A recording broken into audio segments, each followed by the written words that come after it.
Renata Boyd was 34 years old when her father-in-law's casket was lowered into the ground, and her husband decided that was the moment to humiliate her. The funeral reception was still full of mourners when Desmond snatched the folder from the family attorney's hands, scanned 3 lines, and turned to Renata with a smile. "You get nothing," he said, loud enough for every guest, every employee, every relative to hear. He'd spent 12 years watching his father praise her instincts, over his own. Now he wanted the room to watch her shrink. What Desmond didn't know was that he'd only read a summary, not the will. The lawyer stepped forward, folder still open, and said the words Desmond never expected to hear. Renata felt the room shift beneath her. She said nothing. She didn't need to, because everything Desmond thought he'd just won was about to unravel in front of everyone he'd invited to watch. Before we dive in, comment where you're watching from today, and if stories like this speak to you, hit subscribe, because tomorrow's story is even more intense. The warehouse smelled like sawdust and cardboard at 6 in the morning. Renata Boyd stood at the steel work table near the loading dock, a printed manifest spread flat in front of her, a red pen in her hand. The fluorescent lights above her buzzed softly. Outside, the parking lot was empty. The showroom wouldn't open for another 2 hours. She circled a line item. Then another. The new logistics hire, Marcus, 22 years old and very confident for someone who'd been on the job for 3 weeks, had processed a furniture shipment using the wrong vendor codes. 12 dining sets were logged under a discontinued product line. If she hadn't caught it before the morning inventory scan, the system would have flagged the whole order as a billing error and held payment. Walter would have gotten a call from the vendor by noon. Renata didn't let that happen. She pulled up the vendor file on her laptop, cross-referenced the SKU numbers by hand, and began rewriting the manifest in clean, careful strokes. She wasn't asked to do this. She never was. But she knew the system better than anyone in the building, better than Marcus, better than the floor manager, better, honestly, than Desmond. And so she just did it. That was how most things worked here. Boyd Home and Hearth Furnishings had been Walter Boyd's life's work. He'd opened the original showroom in 1987 with 2 employees, a borrowed truck, and a gift for knowing what a living room needed before the customer did. 36 years later, the business had 3 locations, a regional wholesale account, and a reputation built on quality and relationships. Renata had married into the company the same way she'd married into the family, gradually, then completely. It started small. She'd helped Walter redesign the flagship showroom's floor layout during a slow quarter, back when she and Desmond were newly married. "Just a suggestion," she'd said. Walter had loved it. Sales in that section went up 19% the following month, and Walter told anyone who would listen exactly whose idea it was. That was 12 years ago. Since then, she'd renegotiated 2 vendor contracts that saved the company nearly $40,000 in annual overhead. She'd resolved a staff dispute between the warehouse crew and the floor team that had been simmering for months before Desmond had even noticed it existed. She'd designed the window displays, reorganized the back-office bookkeeping into a system that actually made sense, and spent the better part of last spring updating the product catalog. She had no title, no salary beyond what she and Desmond shared from the household account, no business cards with her name on them. She was Desmond's wife. That was the official version. By 7:30, the manifest was corrected and the coffee was hot, and Marcus arrived to find everything already handled. He looked at the revised paperwork with wide eyes. "Mrs. Boyd, I'm really sorry. I didn't mean to." "Pull up the vendor code guide before you process a shipment," she said, not unkindly. "It's saved in the shared drive, green folder labeled Reference." She handed him the corrected manifest. "Run it through again this morning. You'll be fine." He nodded quickly and disappeared toward the back. She refilled her coffee and walked into the showroom. It was her favorite time of day in there. The morning light came through the tall front windows and settled across the furniture in long, warm strips. She'd chosen the current floor arrangement herself, soft zones that felt like real rooms, not a showroom grid. A reading corner with a linen armchair and a brass floor lamp, a dining setup with mismatched chairs that somehow worked together perfectly. She stood in the center of it and felt, just for a moment, like it was hers. Then she heard the side door open. Desmond came in at 8, carrying 2 coffee cups from the place down the street. He was dressed well, he always was, dark trousers, a fitted gray shirt, shoes that cost more than the logistics hire's weekly paycheck. He had his father's square jaw and his mother's eye for appearance, and he wore both like a uniform. "You're here early," he said, handing her a cup even though she already had one. "Manifest issue," she said. "Fixed it." He nodded, already scrolling his phone. "I was going to have Javier handle that." "Javier doesn't know the vendor codes yet." Desmond looked up briefly, not with gratitude, just acknowledgement. There was a difference, and after 12 years, she knew exactly what each one looked like on his face. The board walkthrough happened at 10. Walter held it every quarter. He liked to move through the showroom with his small group of long-term investors and let them feel the space, touch the product, ask questions. Renata usually stayed in the back during these, not because she was asked to, just because it had become habit. Today, Walter waved her over before she could slip away. He was moving slower these days. He used a cane now, a simple dark wood one he'd picked out himself, and his breathing had developed a careful, deliberate quality, like a man who had learned not to rush it. But his eyes were the same, sharp and warm at once, the way a fire looks from across the room. "Come walk with us," he said. It wasn't a question. She fell into step beside him. He gestured toward the reading corner she'd arranged. "Who do we thank for this?" One of the investors, a heavy-set man named Gerald, smiled. "It actually looks like a room." "It does," Walter said. He glanced sideways at Renata. "She has a gift for it." Desmond, walking 3 steps ahead, didn't turn around. After the investors left, they stood in the back office. Renata at the bookkeeping desk, Desmond leaning against the doorframe, Walter settling carefully into the chair by the window. Renata mentioned the vendor contract renewal coming up in 6 weeks. She'd been reviewing the current terms and thought they could negotiate a better freight rate. Desmond cut her off. "I'll have my guy look at it." He said it the way people say it's fine when they mean drop it. "You don't need to worry about the contracts." Walter looked at his son for a moment. Then he looked at Renata. She didn't say anything. She just wrote a note on her legal pad and moved on. Later, while Desmond was on a call, Walter found her in the sample room, flipping through fabric swatches for an upcoming catalog update. He closed the door behind him. She looked up. He stood with both hands resting on his cane, watching her with an expression she couldn't quite name. Something careful in it, something that had weight. "I want you to know," he said, "that I've made some changes." He paused. "To make sure you're protected, whatever happens." Renata set down the swatch in her hand. "Walter, I'm not being dramatic." A small, tired smile. "I'm being practical. You've given this place more than anyone's ever given you credit for. I know that. And I've done something about it." She wanted to ask what. She wanted to ask when and why now and what exactly he meant by protected. But something in his face told her he'd said what he meant to say, so she just nodded. "Thank you," she said quietly. He patted her hand once and left the room. Dinner that evening was at the Boyd family home, a wide brick colonial in Brookhaven that Priscilla kept immaculate and used like a stage. The table was set for 4. Candles lit, good china out, the kind that only appeared when Priscilla wanted something to feel like an occasion. The food was halfway through when Priscilla turned to Renata with that particular smile she had, the one that looked like a compliment from a distance. "I ran into Linda Ashworth at the club today," Priscilla said, smoothing her napkin. "Her daughter just made partner at her firm." She let the words settle. "It's funny. She's right around your age, Renata." A small tilt of her head. "Have you ever thought about going back to something? A real career of your own, I mean? Something with your name attached to it?" Desmond didn't look up from his plate. Walter stilled, fork halfway raised. Renata took a slow sip of water. "I keep pretty busy," she said. Priscilla smiled wider. "Of course you do, sweetheart." The table went quiet after that, the kind of quiet that hums.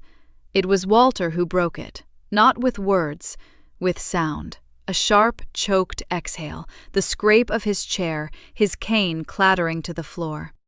Renata was up before anyone else moved.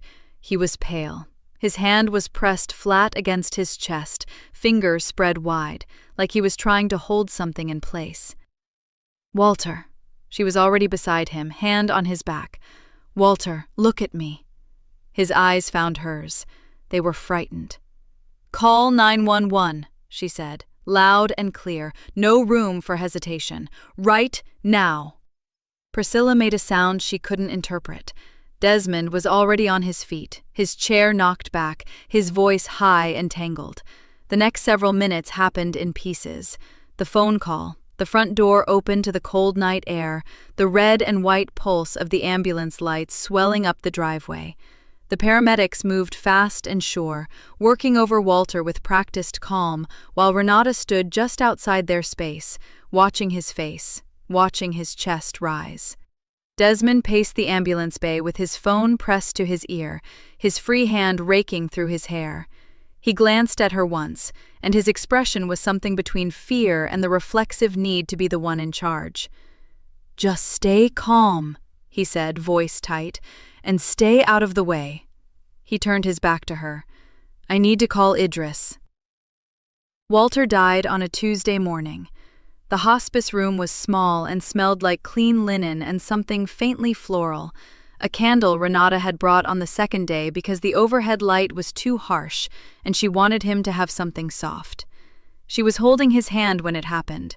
She felt it, the exact moment. The way his grip, which had been loose for hours, went completely still. Not the stillness of sleep, the other kind. She sat with him for a long moment before she pressed the call button. She didn't cry, not yet. She just held his hand a little longer and looked at his face, which had finally lost that strained, effortful look it had carried for days. He looked like himself again, tired but like himself. Desmond arrived 20 minutes later, still in his coat, phone in hand. He stopped in the doorway. "I stepped out," he said. "It was the Hargrove account. I couldn't—" He stopped. His jaw tightened. "When?" "About 20 minutes ago," Renata said quietly. He stood there a moment longer, then walked to the bed and put his hand on his father's shoulder. Brief, like punctuation. Then he turned toward the window and made another call. The funeral was held 5 days later at Calvary Methodist, a wide stone church with dark wooden pews and stained glass that threw colored light across the floor in the afternoon. The room was full. Walter had built real things, a real business, real friendships, real goodwill over 40 years, and people came to say so. Employees, vendors, old neighbors. The investors from the quarterly walkthrough sat 3 rows back in dark suits. Renata sat in the front pew beside Desmond. Priscilla was on his other side, dressed in black crepe, back straight, expression composed into something she clearly intended to look like quiet dignity. Renata had written her eulogy by hand on a yellow legal pad, the same kind she used for bookkeeping notes, sitting at the kitchen table at 2 a.m. with a cup of tea gone cold beside her. She spoke for 6 minutes. She talked about the first time Walter had shown her the warehouse, how he'd pointed at the chaos of the floor plan and said, "What do you see? Not what do you think, but what do you see?"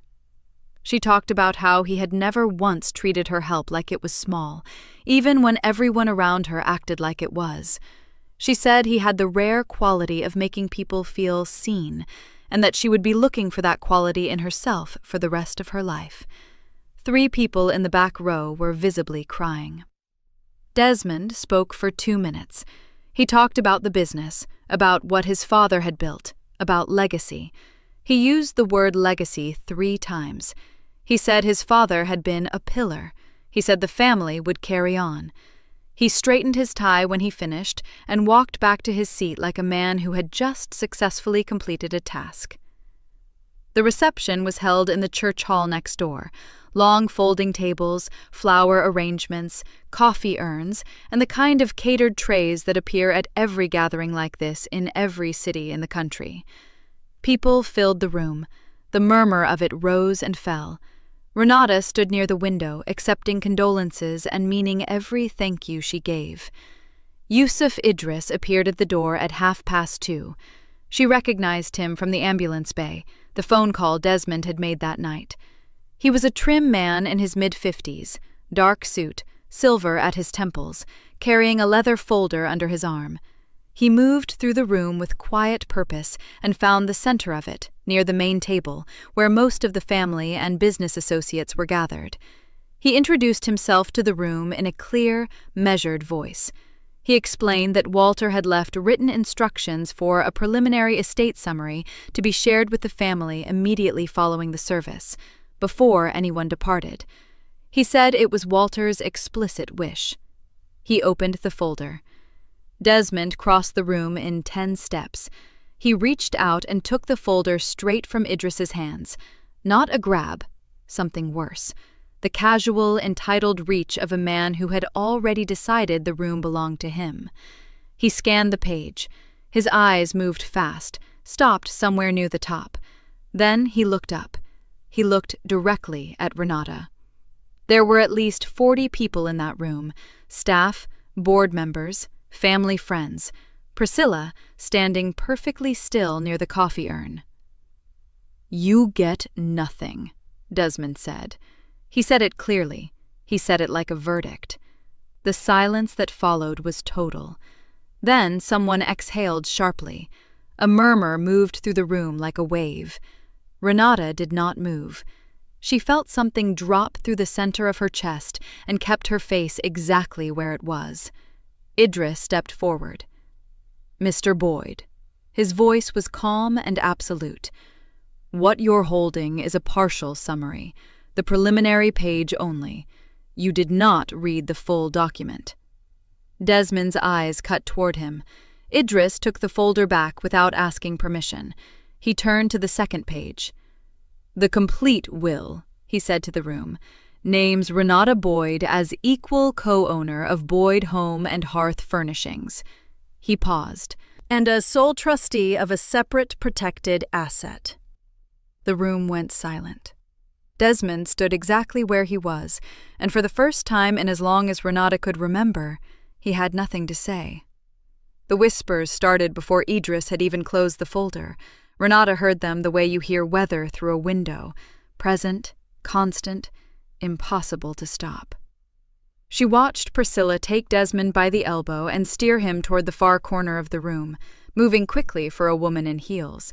Priscilla's face was still composed, but her jaw was tight, and she was talking low and fast, the way she only did when something had threatened her sense of order.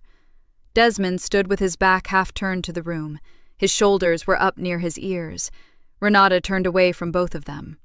A woman named Gloria, who had worked the showroom floor for 11 years, touched Renata's arm gently. "He loved you," Gloria said. "Walter did. Everyone knew it." "Thank you," Renata said. She meant it. "That means a lot." She stayed near the window for another 40 minutes. She accepted condolences. She refilled someone's coffee. She listened to a vendor named Carl talk about the time Walter had personally driven a replacement love seat to a customer's house because the delivery truck broke down. She laughed in the right places. She didn't look at Desmond again. She didn't need to. Idris called her cell at 4:15. "Mrs. Boyd." His voice was the same measured tone from the reception. No performance in it, just directness. "I need to meet with you privately, tonight if possible, before anything else moves forward." "Why tonight?" she asked. "Because your husband will likely contact me first thing tomorrow to begin contesting the trustee designation," he said. "And I want you to understand your standing before that happens." She paused. 6 o'clock? 6 works. His office was on the 14th floor of a building downtown, all dark wood and orderly shelving and the faint smell of old paper. It felt like a place where serious things were handled seriously, which was exactly what Renata needed right now. Idris was already seated when she arrived. He had a second folder on the desk in front of him, thicker than the one from the reception. He waited until she had settled into the chair across from him before he spoke. "Walter changed his will 18 months ago," he said. Renata folded her hands in her lap. "Did he tell you why?" "He told me enough." Idris opened the folder. He'd noticed irregularities in the company's finances, spending that didn't match any operational need he could identify. He flagged it, started asking questions internally, and didn't get answers that satisfied him. He slid a stack of papers toward her. He began collecting these on his own. She looked down. Vendor invoices, 12 of them, maybe more, each one paperclipped to a handwritten note in Walter's blocky, careful print. A date, a question mark, sometimes a dollar amount circled twice. The invoices were from different company names, but the formatting was identical across all of them. Same font, same layout, same invoice structure, as if someone had changed the name at the top and left everything else the same. Renata had spent enough time in the company's books to know what a real vendor invoice looked like. These weren't it. He never finished investigating, Idris said. His health declined faster than he expected, but he made 2 decisions before it did. He met her eyes. He changed the will, and he made sure you had legal standing to finish what he started. The room was very quiet. Renata looked at Walter's handwriting on the top note. February 14, Meadowbrook Supplies, no PO match, 3rd time. The ink was slightly smudged on the corner, like he'd been holding the pen too long. 18 months, she thought. He'd been carrying this for 18 months. Alone, apparently. Because he hadn't wanted to accuse his son without being sure, and because his health was stealing time from him faster than he could move. And then he had put everything in her hands instead. Not in Idris's hands, not in the board's hands. Hers. Because he knew she had the access. Years of bookkeeping, vendor management, operational records, all of it built up quietly, dismissed by everyone around her as just helping out. Walter had never dismissed it. He had filed it away as exactly what it was. Knowledge. Leverage. The kind of thorough, patient understanding of a business that you can't fake and can't buy. He had trusted her to see what he hadn't had time to finish seeing. She picked up the folder, held it. "What's my legal standing, exactly?" she asked. Idris told her, clearly, completely, without condescension. Trustee rights, audit authority under estate law, the scope of what she could access and compel. He didn't tell her what to do with any of it. That part she understood was hers. She asked 2 more questions. He answered both. Then she thanked him, stood up, and left. At home, Desmond was in the living room with a glass of bourbon and the television on low. He looked up when she came in. "Idris call you?" he asked. "Just walking me through the paperwork," she said. "Trustee stuff. It's a lot to take in." He watched her for a moment. "You should just let me handle it," he said. "I know," she said. "I just need a little time to process everything. Losing Walter." He nodded. He seemed to accept that.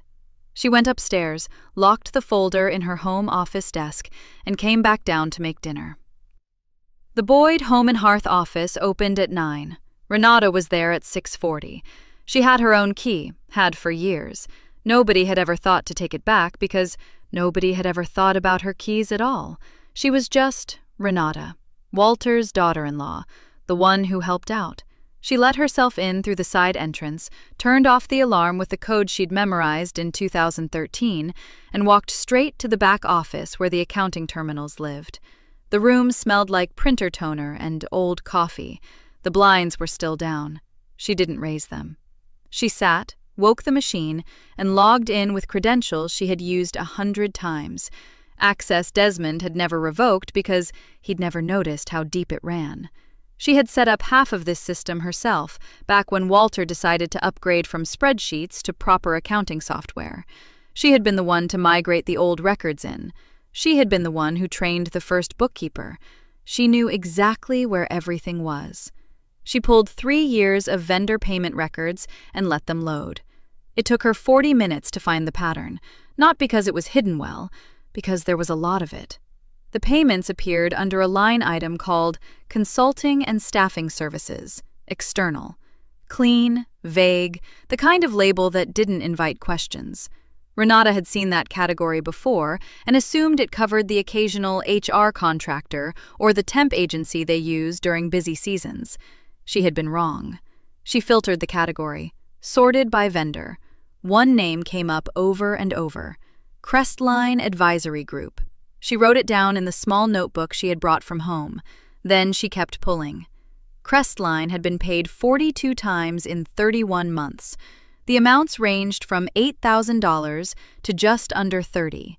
She added them on the corner of her notebook page, column by column, careful and quiet. Total, just over $412,000. She sat with that number for a moment. $412,000 paid to a company she had never heard mentioned in a single meeting, a single planning session, a single conversation about operations. No deliverables logged anywhere in the project management system. No corresponding work product filed. No staff member she could find who had any record of working with them. She opened a second browser tab and searched the business registration database. Crestline Advisory Group. Registered 26 months ago. Sole registered agent, Ophelia Grant. Renata's hand stopped moving on the mouse. She knew that name. Ophelia Grant. Desmond had hired her 2 years ago, just before Crestline appeared in the vendor records. Marketing Liaison, the title read. External Partnerships. She was maybe 29, polished, the kind of woman who introduced herself with her job title before her last name. Renata had met her twice at company events. Ophelia had looked through her both times like she wasn't quite there. Renata wrote the name down in her notebook, underlined it once. Then she kept going. She found the emails inside an archived company folder she still had joint access to from a shared marketing account she and Desmond had both used back when she was helping coordinate the showroom relaunch. The correspondence between Desmond and Ophelia started professionally enough: calendar invites, copy approvals, vendor coordination. But by the 4th month, the tone had shifted. Less formal, smaller words, warmer words, the kind that don't belong in a work thread. Long day. You free later? Already am. Renata read 10 exchanges. That was enough. She didn't feel what she expected to feel. It wasn't shock. It was something colder than shock, something that sat very still in her chest. It was the feeling of a thing finally having a name. She had suspected, somewhere underneath everything, for a long time. Not with proof, just with the particular silence of a marriage that had been slowly leaking for years, and a husband who had stopped being careless in the specific way people get careless when they have something to hide. Now she had proof, pages of it. She pulled up her phone. She photographed every flagged invoice, every payment record, every registration document, every relevant email chain, slowly and clearly, checking each frame for focus before moving to the next. She had brought a small external drive, too. She plugged it into the terminal and copied the file sets she legally had access to, working through the list she had already written out, missing nothing. She labeled each folder with a date and category before she ejected the drive. Neat. Organized. The way she did everything. By 8:15, she had cleared the terminal history, logged out, and was sitting in her car in the parking lot with a coffee she'd brought from home and a notebook that now held 6 pages of careful, quiet damage. Staff cars began pulling in at 10 after 9. She watched them through the windshield. Nobody gave her car a second glance. She made chicken and rice for dinner that evening, set the table, asked Desmond about his day. He told her about a vendor call that had run long. He refilled his water. He stabbed a piece of chicken. "Oh," he said, the way people say it when something just came back to them. "I've got a work dinner tomorrow. Ophelia's putting together a pitch deck for the fall campaign. Easier to go over it somewhere quiet." "That's fine," Renata said. She passed him the salt. The restaurant Priscilla chose was the kind of place that didn't put prices on the menu. White tablecloths, low lighting even at noon. Waitstaff who moved quietly and refilled water glasses before you noticed they were low. Renata had been here once before, years ago, for a birthday dinner Desmond had arranged for his mother. She remembered thinking the portions were small and the flower arrangements were bigger than her head. Priscilla was already seated when Renata arrived. She looked composed in a charcoal wrap dress, her silver hair set perfectly, a glass of sparkling water in front of her. She stood when Renata approached and held out both hands like a woman greeting a friend. "Sweetheart," she said, "you look tired." Renata let Priscilla take her hands. "It's been a hard week," she said. "Of course it has." Priscilla squeezed once, then let go. "Sit, please." They ordered. Priscilla got a salad, Renata got soup. For the first 15 minutes, Priscilla talked about Walter, his garden, the way he took his coffee, a trip they'd taken to Portugal 20 years ago. She pressed a folded tissue to the corner of her eye at one point, and Renata watched her do it and said the right things, and meant some of them. Then the salads came, and Priscilla set down her fork and tilted her head, and the warmth in her face rearranged itself into something more deliberate. "I want to talk about the estate," she said. "As a family."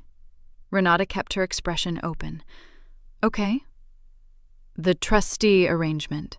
Priscilla's voice was careful, gentle in a way that had edges underneath it. "I know Walter meant well. He always adored you. But, Renata, this is a legal role, a real one, with obligations and liability and board-level decisions." She paused. "You've always been such a help to the business, truly. But helping out is different from running it. You know that." Renata picked up her spoon. "What are you suggesting?" "I'm suggesting that signing over the trustee rights, voluntarily, cleanly, would spare you an enormous amount of stress." Priscilla reached across the table and touched Renata's wrist with 2 fingers. "You never had a formal career, sweetheart. That was your choice, and there's no shame in it. But playing businesswoman at this stage, under these circumstances, over a company you don't have a background in leading?" She pulled her hand back. "It could get ugly, and you don't need that." The words landed exactly where Priscilla intended them to land. Renata knew that. She could feel the target they were aimed at. 12 years of no title, no salary, no line on a resume that proved she had done anything at all. The old doubt was there, familiar as a bruise. She felt it for exactly 1 second. Then she set it aside.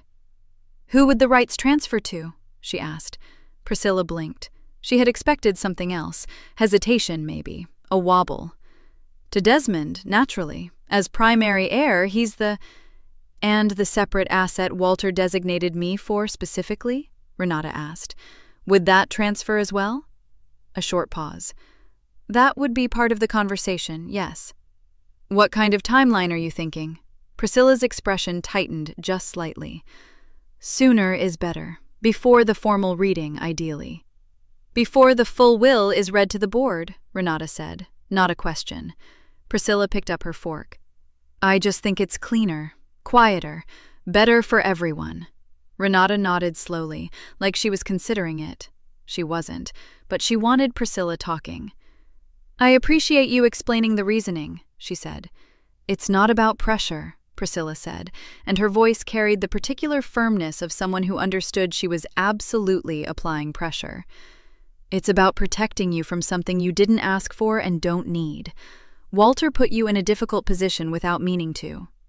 "He did tend to think ahead," Renata said. Priscilla set down her fork again. Something flickered behind her eyes, irritation, or something close to it. "The insurance payout alone is going to be complicated enough.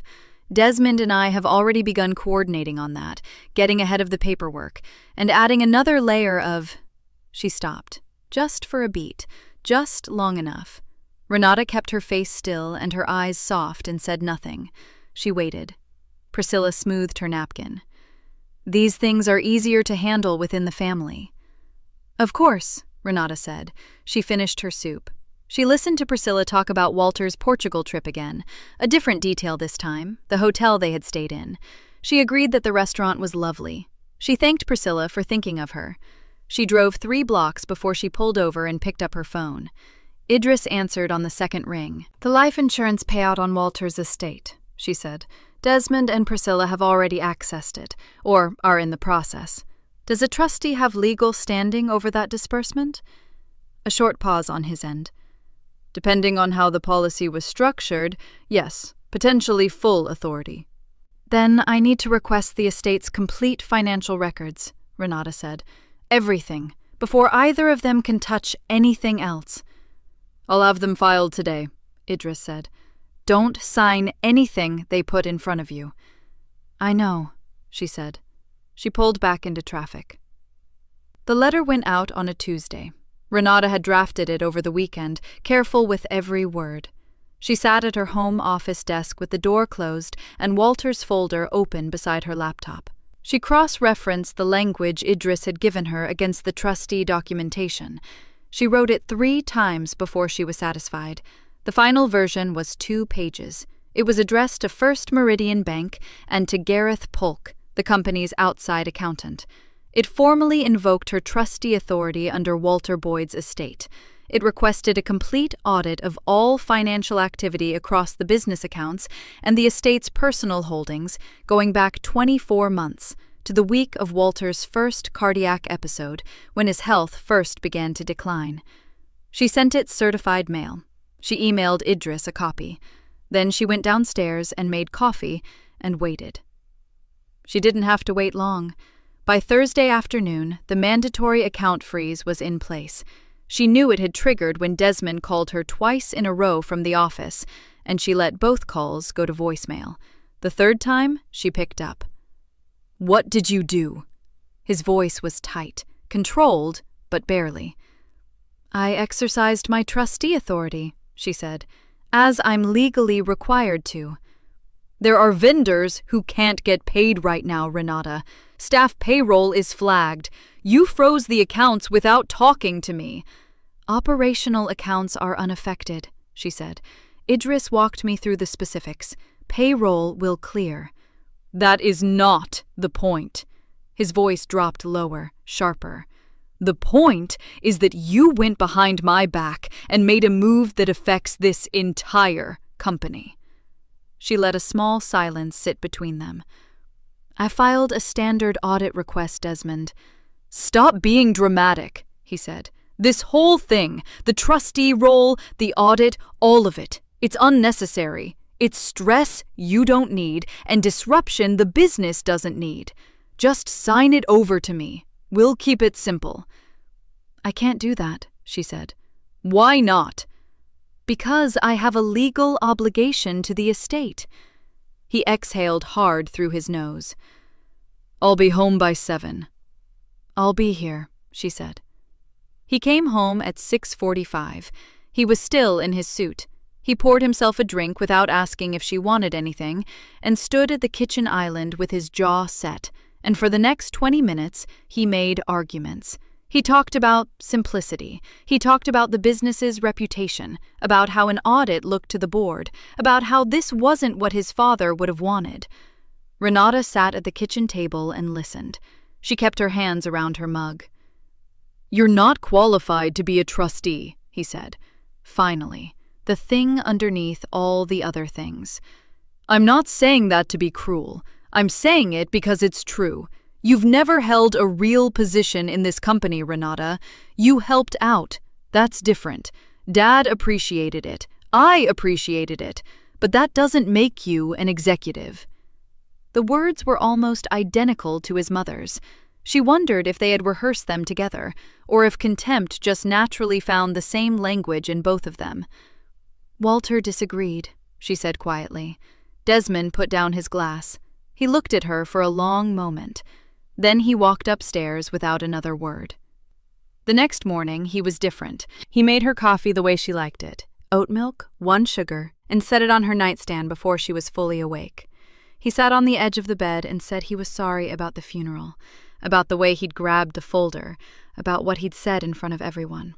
His voice was measured and soft, and he touched her hand while he said it. She looked at him. She thought about the invoices, the staffing consultancy with no deliverables, the email threads she'd read twice just to be sure, the ones where Ophelia's name sat at the top in a way that left no room for a different interpretation. "It was a terrible moment," she said, "for both of us." He nodded, relieved. "I just want us to get through this together." "I know," she said. She let him believe it was working. 3 days later, Idris called. "The bank responded to the compelled records request," he said. "There's a joint account opened 14 months ago. Desmond Boyd and Priscilla Boyd, joint holders. No other signatories. Renata was standing in her home office. She picked up a pen. The insurance payout? Partially dispersed into that account. $112,000, transferred in 2 installments. The first 6 weeks before Walter died. She stopped. 6 weeks before. The policy had a terminal diagnosis provision, Idris said. It could be triggered early under certain conditions. Someone filed the paperwork. She set the pen down. Walter didn't know. I don't believe he did, Idris said. She stood very still. Then she sat down at her desk and opened the folder she'd been building for 2 weeks. The invoices, the bank statements, the email threads between Desmond and Ophelia, the audit flag reports Gareth Polk had already begun returning to her inbox. And now this. She opened a new document and began to organize it all into a single, clean report. When it was finished, she emailed Idris with one line. Schedule the board meeting. All parties required to attend. The notice went out on a Friday morning. 2 copies, both certified mail. One addressed to Desmond Boyd at the company's registered business address. One addressed to Priscilla Boyd at the family home on Sycamore Ridge. Renata had printed them on a state letterhead. Idris had shown her how to generate it properly as the acting trustee. The language was formal and plain.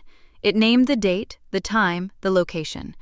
It stated the meeting was required under the terms of the estate's disclosure obligations. It listed the parties required to attend: Desmond Boyd, Priscilla Boyd, the company's board of directors, and the estate's legal representative. Required, not requested. She dropped both envelopes into the mail slot at the post office on her way to the office. She watched them disappear. Then she drove the rest of the way to work with the radio off.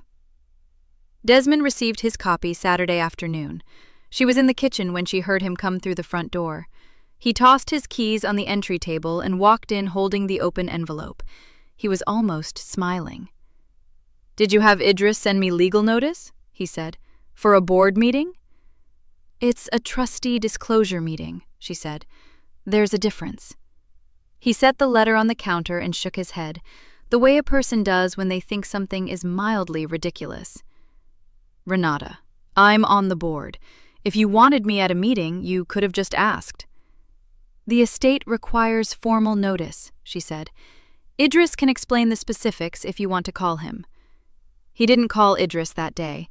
He called him on Sunday. She didn't hear the conversation, but she saw Desmond's face when he came back inside. The easy smile was gone. He stood in the doorway of the living room for a moment, looking at her. Something behind his eyes had shifted. "It's mandatory," he said. "Yes," she said, without looking up from her book. He stood there a second longer. Then he walked upstairs. Priscilla called Desmond twice that same Sunday evening. Renata could hear his low, clipped voice through the ceiling. She couldn't make out the words. She didn't need to. She imagined Priscilla pressing him for details he didn't have, the sharp edges creeping into her voice the way they always did when she felt control slipping. She imagined Desmond saying, "It's fine, it's procedural," in a tone that no longer fully believed itself. She turned a page and kept reading. Monday and Tuesday, Renata met privately with 2 board members. The first was Gerald Osei, who had served on the board since Walter's 2nd year of operation. He was 61, careful, and had known Walter long enough to understand what his absence meant for the company's stability.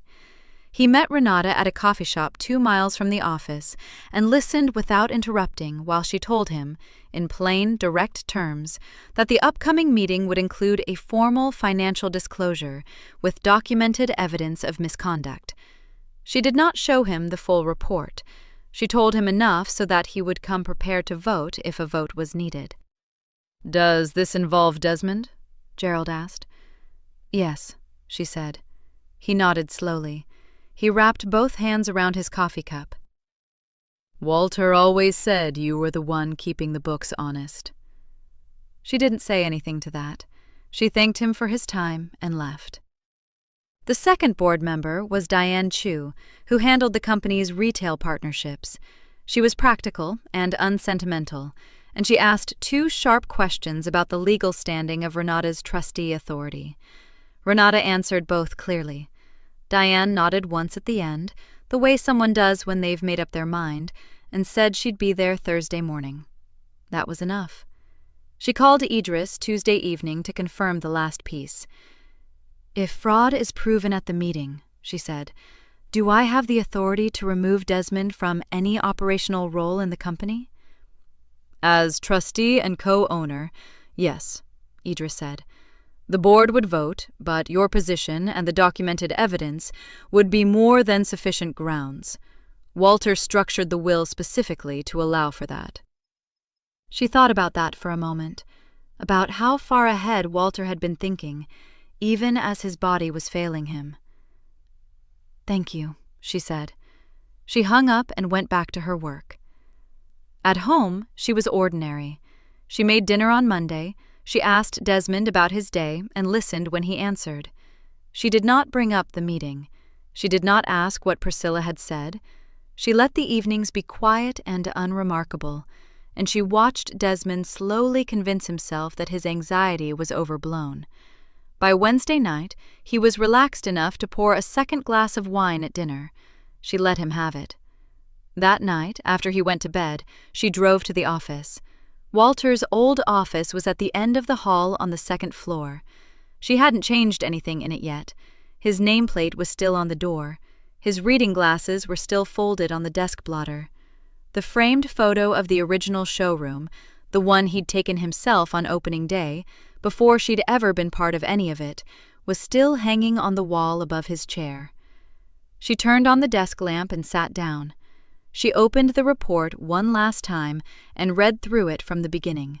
Every invoice, every transfer, every date, every amount, every name.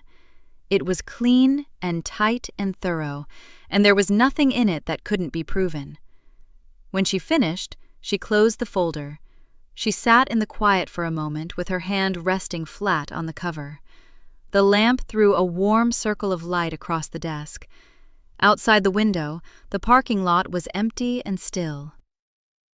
"This is for you, Walter," she said quietly. Then she turned off the light. The boardroom smelled like fresh coffee and cut flowers. Someone had set a small arrangement on the credenza near the window, white lilies, still tight in the bud. Renata noticed them when she walked in at 7:58. She didn't know who had put them there. She didn't ask. She set her folder on the table and took her seat at the head. They arrived in clusters. Gerald Osei came first, at 8 sharp, and took his usual seat midway down the left side. He gave Renata a brief nod. She returned it. Diane Chu arrived 2 minutes later with a leather portfolio and a cup of coffee, and sat across from Gerald without making small talk. The other 3 board members filtered in by 8:10. None of them had been briefed in detail. They settled into their chairs expecting something procedural, an estate formality, a signature page, an hour out of their Thursday morning. Priscilla arrived at 8:15. She was dressed in charcoal gray, pearl earrings, every hair in place. She chose a seat near the far end of the table and set her handbag in her lap like a shield. Her eyes moved to Renata once, briefly, and then away. Desmond came in last. He was wearing a navy suit and a relaxed expression he'd clearly practiced on the drive over. He pulled out the chair to Renata's right, the seat closest to the head of the table, and sat down with the comfortable ease of a man who had never once considered that a room might not belong to him. "Morning," he said to no one in particular. Idris closed the door. "This is a required trustee disclosure meeting under the terms of Walter Boyd's estate," Idris said from his position near the wall. "Renata Boyd, as the named trustee, will be conducting today's presentation. I'm here in a legal advisory capacity. All parties have been formally noticed. We may begin." Desmond glanced at Renata. Something flickered in his expression, faint surprise that Idris had stepped back rather than forward. Renata stood up. She opened the folder and laid the first page flat on the table. Clean columns, dates, vendor names, dollar amounts. She'd had it printed large enough for everyone in the room to see. "Over the past 18 months," she said, her voice even and unhurried, Boyd Home and Hearth made recurring payments to a staffing consultancy called Grant Advisory Solutions. 6 payments, a total of $214,000. She paused. There are no deliverables on record, no contracts, no staffing placements, no services of any kind. She slid copies down both sides of the table. The business registration for Grant Advisory Solutions lists one principal, she continued, Ophelia Grant, currently employed by this company in a marketing liaison role. The room was very quiet. She turned to the next page. I pulled the archived correspondence from the company's shared server. She laid 3 printed email chains on the table, side by side. These are between Desmond Boyd and Ophelia Grant. The dates overlap directly with the payment timeline. Desmond's voice came out sharp. That's fabricated. Renata didn't look at him. The emails were recovered from the company's own server backup by the estate's auditor. The file metadata shows original send dates. Idris can confirm the retrieval process was legally sound. It was, Idris said simply. Desmond leaned forward. You went through the company's server, Renata said, which I have full access to as trustee. She moved to the next document. In addition to the vendor fraud, Walter's life insurance payout, issued to the Boyd estate upon his death, was partially withdrawn before the estate's accounts were legally accessible for disbursement. She set the bank statement on the table. The highlighted lines were yellow and clean and unmistakable. $106,000, transferred to a joint account held by Desmond Boyd and Priscilla Boyd, an account I was not informed existed. Priscilla went pale.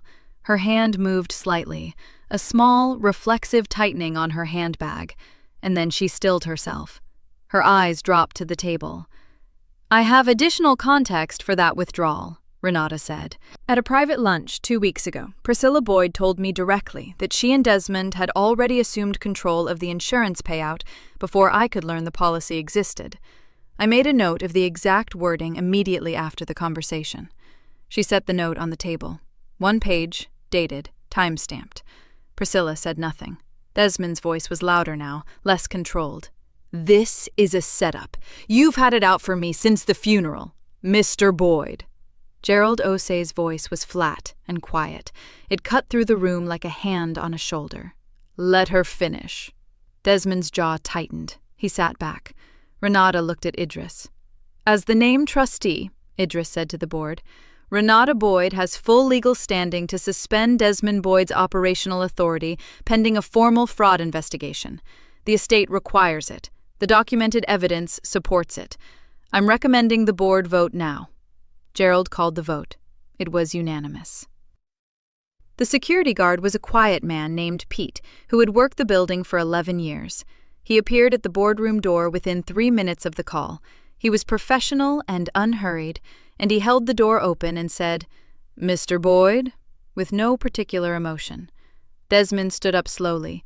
His face had gone through several things in the past 60 seconds and had finally landed on something rigid and disbelieving, like a man who had walked into a wall in a room he thought he knew perfectly. You can't, he started. The vote has been recorded, Idris said. Desmond looked at Renata. She met his eyes. She said nothing. He looked at Priscilla, who was staring at the table in front of her. He walked out. The door closed behind him with a soft, clean click. Renata remained seated. Both hands rested flat on the table. The lily arrangement caught the morning light on the credenza behind her, white petals, still tightly closed, and the room held its silence around her like something waiting. The first call came on a Tuesday. Gerald Osei reached out to 2 of the company's longest-standing partners, men who had known Walter for 30 years, and told them plainly what had been found. No embellishment, no editorial, just the facts in the order they happened. By Thursday, both men had told their wives. By the following Sunday, Priscilla's name was moving through her church circle the way a stone moves through still water. Quiet at first, then wider, then impossible to stop. No one posted anything online. No one needed to. The people whose opinions had always mattered most to Priscilla, The women who sat beside her in the third pew from the front, the couples who attended the same charity dinners, the neighbors who had watched the Boyd family from a comfortable distance and admired what they saw. Those people found out through a phone call or a conversation over coffee, face to face, name attached.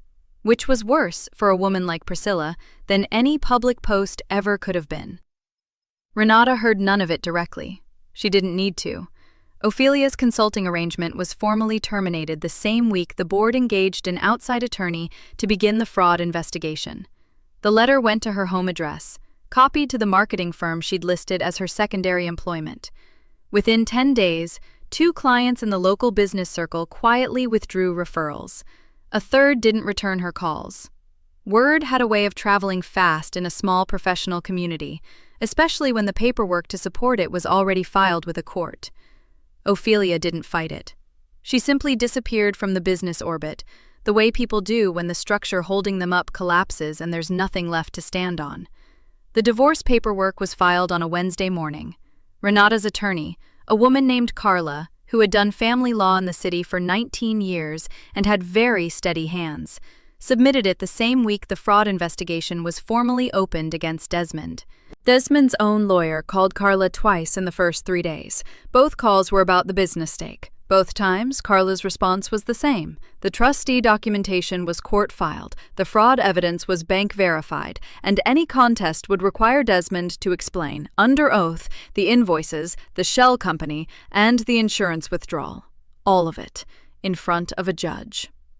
The calls stopped after that. The ownership stake transferred to Renata without formal contest. Priscilla stopped coming to the office. There was no announcement, no formal withdrawal. She simply wasn't there one Monday, and then she wasn't there the Monday after that, and by the 3rd week, no one called to ask why. Her name was still on one legacy vendor account. Renata had it quietly reassigned. People who worked the front showroom said they saw her once, sitting in her car in the parking lot for about 10 minutes one afternoon. Then she drove away.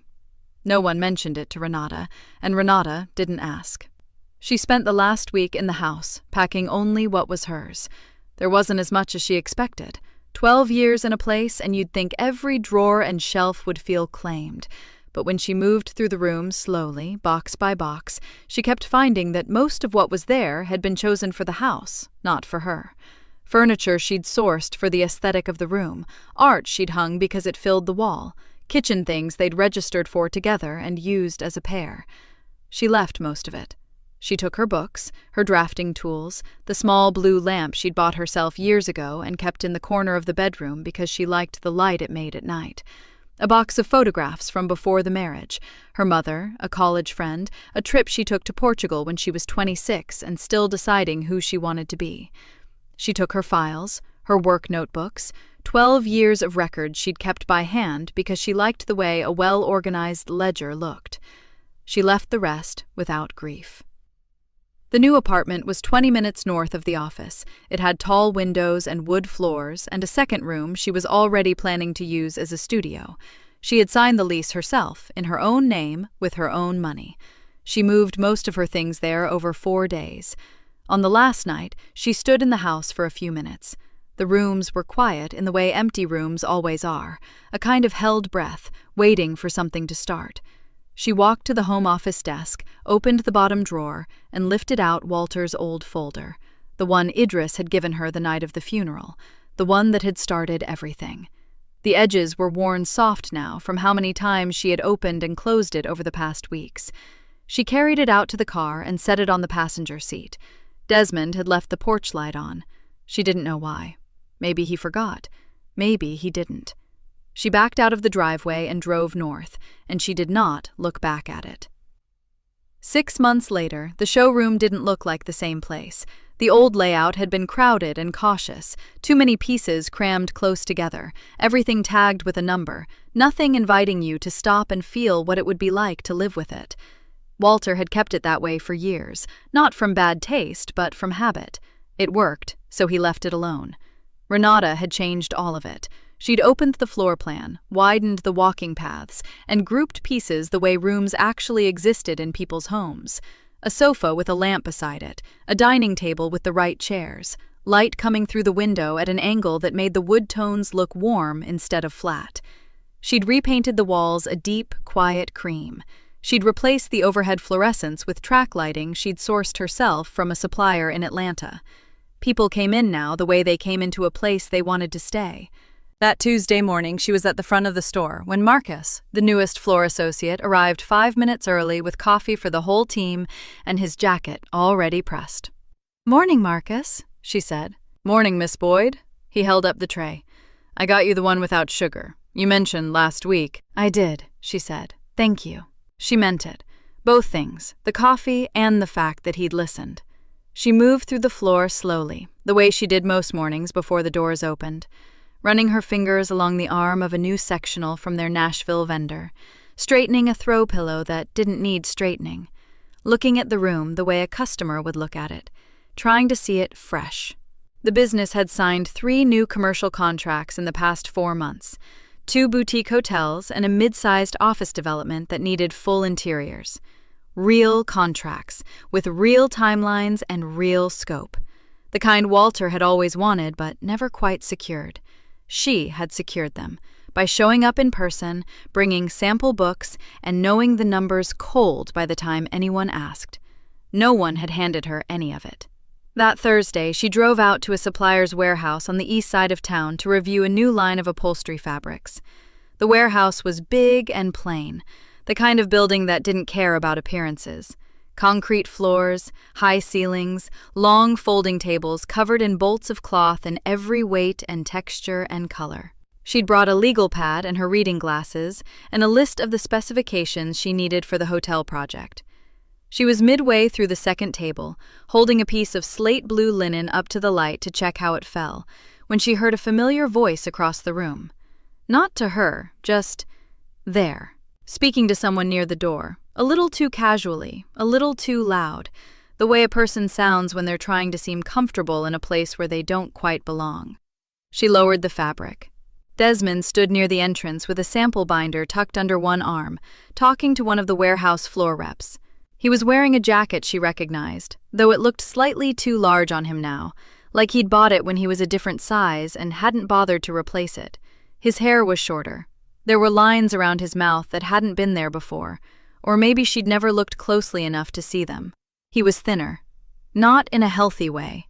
He laughed at something the rep said, too quickly, too eager, and then his eyes moved across the room the way eyes do when you're only half present in a conversation, and he saw her. He stopped. She watched him decide what to do with his face. He crossed the floor toward her slowly, hands in his pockets, that old familiar arrangement of his shoulders, the posture he used when he wanted to seem relaxed and didn't quite manage it. "Renata," he said. "Desmond." He glanced around the warehouse, then back at her. His gaze landed briefly on the legal pad, the sample bolts, the reading glasses pushed up to the top of her head. "You look," he paused, tried to find the word. "Good. You look good." "Thank you." "The showroom. I heard you've been doing well. The hotels." He nodded vaguely, like he was confirming something to himself. "That's really good. Walter would have—" He stopped again. "Yes," Renata said. "He would have." A beat passed. Desmond shifted his weight. He opened his mouth once like he had more to say and then thought better of it. "I should let you get back to it," he said. "Sure," she said. "Take care of yourself, Desmond." He turned and walked back toward the door. Renata set the slate blue linen down, picked up the next bolt, a warm dove-gray wool blend, heavier, good for the hotel lobby chairs she was trying to complete, and held it up to the light. She heard the warehouse door open, then close. She glanced once toward it, just once. Then she turned back to the table, uncapped her pen, and wrote down the fabric number. Thank you for watching until the end. If this story meant something to you, hit subscribe and turn on notifications. I've got 2 stories on the screen that you have to watch next. Have a great day!